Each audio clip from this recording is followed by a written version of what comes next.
Pinatulan na namin ng nails si Baby Elon. Tapos dito, sinok siya na sinok. Ako si Renz, isang software engineer na work from home. Tara, samahan niyo kami sa araw na to. Let's go! Dito nagising na ako ng 6:34 AM. Si Baby mismo yung lumapit sa akin dito kasi gusto niyang tumabi.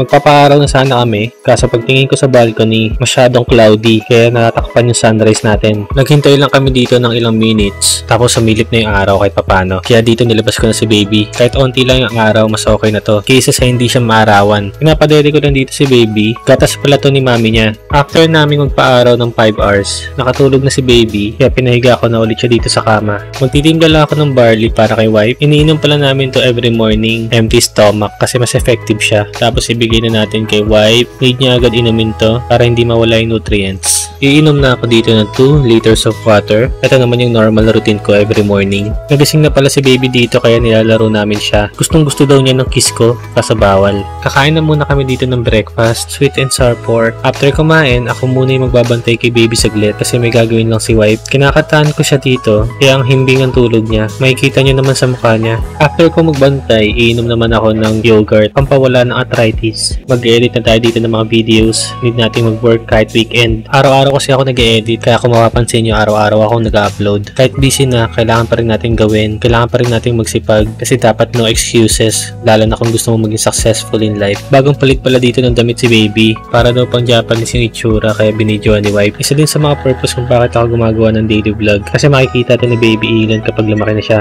Sinok pala dito ng sinok si Baby. After niyan dumedi kay mami niya. What you want?